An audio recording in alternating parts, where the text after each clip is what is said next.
10 మంది ఎమ్మెల్యేలతోని రంగనాథ్ గారికి కాజాగూడ లేక్ కాడ కంప్లైంట్ ఇవ్వడం జరిగింది. ఈరోజు మీరు పోయి అక్కడ చూస్తే కొంతమంది అక్రమాలుగా కట్టాలని చూస్తే కూడా అది మొత్తం తీసేసి ఈరోజు అంతా మిషన్స్ పెట్టి అది మొత్తం లేక్ డెవలప్మెంట్ చేస్తున్నారు. ఆ రోజు నేనే ఫైట్ చేశాను, 10 మంది ఎమ్మెల్యేలు కూడా సంతకాలు పెట్టినారు. ఆ రోజు అసెంబ్లీలో కూడా నేను అడగాలని చెప్పి వెళ్ళాను. అప్పుడు రంగనాథ్ గారు అష్యూరెన్స్ ఇచ్చినారు. ఈరోజు మీరు అక్కడికి వెళ్ళి చూస్తే ఆ లేక్ మొత్తం ప్రొక్యూర్ పెట్టి అక్కడ ఎవరైతే అక్రమాలు కట్టాలని చూస్తే అన్నీ తొలగించి అది మొత్తం ఇప్పుడు చెరువులాగా మళ్ళా డెప్త్కి మొత్తం గ్రావెల్ అంతా తీసి ఒక లేక్ డెవలప్మెంట్ లాగా చేస్తున్నారు. Contempt of cases different. Government పైన ఈరోజు కంటెంప్ట్ ఆఫ్ కేసెస్ గురించి గవర్నమెంట్ పైన మాట్లాడుతున్నారు. ఒక అధికార పార్టీలో నేను ఉన్నా కానీ నేను ఆ రోజు ఒక క్వశ్చన్ 1 year బ్యాకే నేను పెట్టడం జరిగింది. ఎంతమంది ఐఏఎస్ ఐపీఎస్ ఆఫీసర్స్ పైన కంటెంప్ట్ ఆఫ్ కేసెస్ ఉన్నాయి? ఇవి ఎప్పుడున్నాయి? గత ప్రభుత్వంలో బీఆర్ఎస్ ప్రభుత్వంలో కంటెంప్ట్ ఆఫ్ కేసెస్ ఎన్ని ఉన్నాయని చెప్పి కూడా నేను ఆన్ రికార్డ్ అసెంబ్లీలో కూడా పెట్టడం జరిగింది. ఆ క్వశ్చన్ కూడా రావడం జరిగింది. అది కూడా మీకు చూపిస్తాను దాని గురించి. ధన్యవాదాలు అధ్యక్ష, నాకు అవకాశం ఇచ్చాడు అధ్యక్ష. ఒక సబ్మిషన్ అధ్యక్ష, మొన్నటి వరకు లెజిస్లేటివ్ సైట్ అధ్యక్ష నా క్వశ్చన్ వేరేది ఉంటే అది చేంజ్ అయింది అధ్యక్ష. ఐఎమ్ రిక్వెస్టింగ్ ఈ క్వశ్చన్ ఏంటంటే contempt of court cases on IAS and IPS officer అధ్యక్ష. ఆ క్వశ్చన్ చేంజ్ అయ్యి మళ్ళీ ఇది అరవిందో పొల్యూషన్ క్వశ్చన్ వచ్చింది అధ్యక్ష. సో ఐ రిక్వెస్ట్ ఈ సెషన్లో ఆ అవకాశం కూడా నాకు ఇవ్వాలని అధ్యక్ష. ఇంతకుముందు గౌరవనీయ మంత్రివర్యులు మాట్లాడింది అధ్యక్ష. ఓకే, సో మేము ఎమ్మెల్యేస్ అందరం మేము ఏదున్నా కానీ ప్రభుత్వానికి మంచి పేరు రావాలి, కాంగ్రెస్ ప్రభుత్వంకి మంచి పేరు రావాలని నేను ఎప్పుడైనా కానీ పార్టీకి అగెయిన్స్ట్ కానీ మంచి ప్రభుత్వం ఉండాలి, మంచి పేరు రావాలని నేను అడిగిన క్వశ్చన్ కంటెంప్ట్ ఆఫ్ కేసెస్. నిన్న మీరు చూస్తే కంటెంప్ట్ ఆఫ్ కేసెస్ పైన న్యాయస్థానంలో వాళ్ళు జడ్జిమెంట్ తీసుకోవడం జరిగింది, నాట్ అగెయిన్స్ట్ గవర్నమెంట్. సో అధికారులు ఏందనేది ఒక న్యాయస్థానం నుంచి ఏదైనా వచ్చినప్పుడు అది పాటించాలి. నేనెందుకు ఈ క్వశ్చన్ అడిగినాను అసెంబ్లీలో? ఇట్లా ఎంతమంది ఆఫీసర్స్ ఉన్నారు, ఎవరు దే ఆర్ నాట్ ఒబేయింగ్, అంటే ఒక జ్యుడిషియల్ సిస్టమ్ ఒబేయింగ్ చేయకుంటే వాళ్ళకి ఇంక్రిమెంట్స్ కట్ చేయవచ్చు, వాళ్ళకి పోస్టింగ్స్ కూడా క్యాన్సిల్ చేయవచ్చు, వాళ్ళకి ఏదైతే ప్రమోషన్స్ ఉంటే కూడా క్యాన్సిల్ చేయవచ్చు.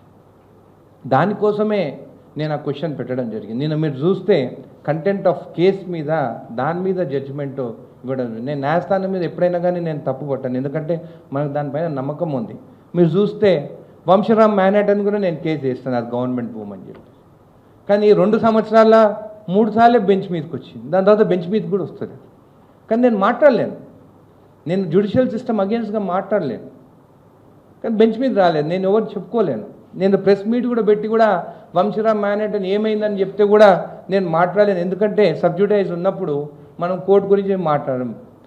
ఒకవేళ బెంచ్ మీదకి వచ్చినా కానీ కోర్టులో వచ్చినా కానీ నా నంబర్ వంశరామ్ మ్యానెటన్ 92 నంబర్ 94 నంబర్ వస్తుంది బిల్లు.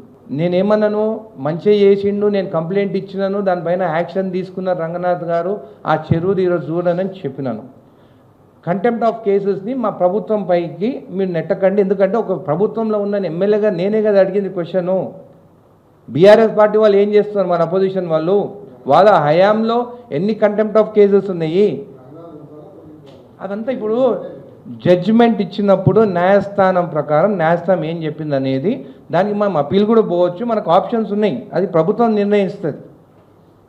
నేనేం దాని అప్పీల్ పోలేను కదా, గవర్నమెంట్ నిర్ణయిస్తుంది. సీఎం గారు రేవంత్ రెడ్డి గారు ఢిల్లీలో ఉన్నారు, వచ్చిన తర్వాత నిర్ణయం తీసుకుంటారు, మంచి నిర్ణయం తీసుకుంటారు, ఏ నిర్ణయం తీసుకున్నా కానీ.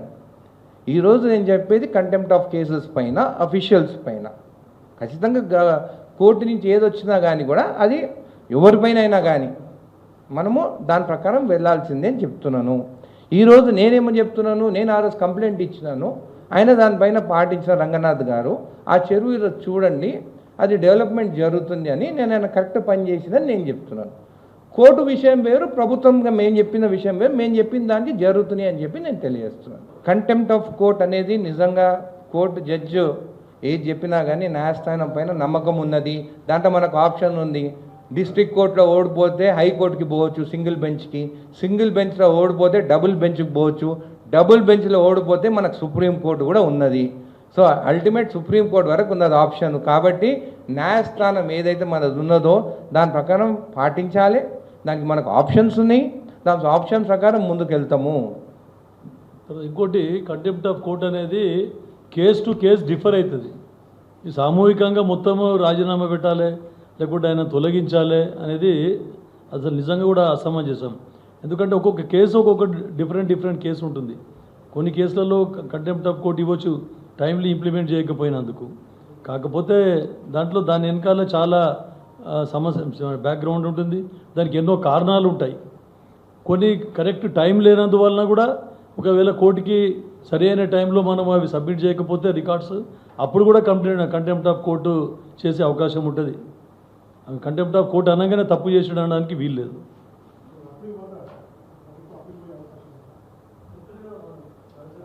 నేను ఆప్షన్స్ ఉన్నాయి అని చెప్తున్నాను. అది సీఎం గారు ప్రభుత్వం వాళ్ళందరూ కూర్చొని వాళ్ళు నిర్ణయం తీసుకుంటారు. ఎవరైనా కానీ కింది కోర్టులో ఓడిపోయినప్పుడు అప్పీల్కి ఎవరైనా పోతారు. నేనేమన్నాను, కోర్టు ఆర్డర్ ఇంప్లిమెంట్ చేయాలి, కానీ కోర్టులనే ఆప్షన్స్ ఉన్నాయి కదా. సింగిల్ బెంచ్ కానీ డబుల్ బెంచ్కి అప్పీల్ పోవచ్చు కదా. ఇప్పుడు అష్యూరెన్స్ కమిటీగా ఈరోజు మా చైర్మన్ గారు, ఈరోజు ఫస్ట్ కమిటీగా మేము ఈరోజు ఎల్ఏ మినిస్టర్ గారు, అదేవిధంగా మా స్పీకర్ గారు ముందు మా అష్యూరెన్స్ కమిటీ మీటింగ్ జరిగింది.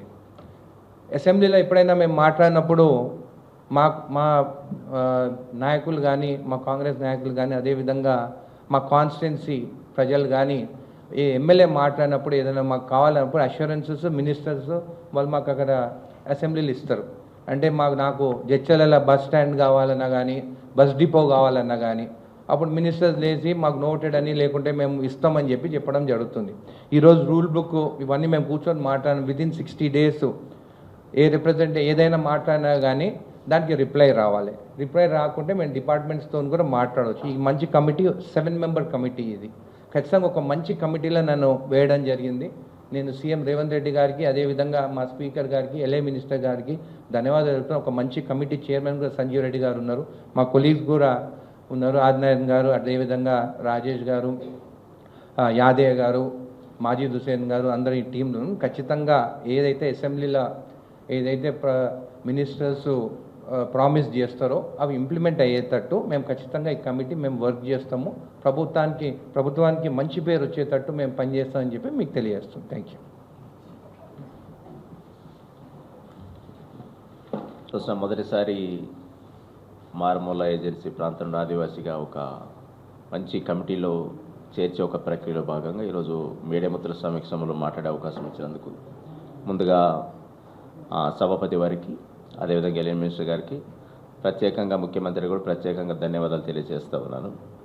అదేవిధంగా ఈరోజు చైర్మన్గా ఈరోజు వారు ఏదైతే ఒక మంచి ఆలోచనతో తీసుకున్న ప్రతి అంశాన్ని కూడా యాజ్ ఏ మెంబర్గా మరి అసెంబ్లీలో చర్చించిన ప్రతి అంశాన్ని కూడా మేము దాన్ని పరిగణలోకి తీసుకుంటూ ఒక భరోసాగా ఏదైతే మన ప్రభుత్వం ఇచ్చినటువంటి భరోసా ఏదైతే ఉందో దాన్ని తీర్చే విధంగా సమస్య పరిష్కారం దిశగా ముందుకెళ్తామని చెప్పి తెలియజేస్తూ మరి ఇంత మంచి గొప్ప అవకాశాన్ని ఇచ్చినందుకు మరి నేను ఈ ప్రతి అంశాన్ని కూడా పరిగణలోకి తీసుకుంటూ మరి ముందు ఏదైతే ప్రభుత్వం ఇచ్చినటువంటి అంశాల్లో భాగంగా నేను అందులో బద్దుడినై పని చేస్తానని చెప్పేసి తెలియజేస్తా ఉన్నాను.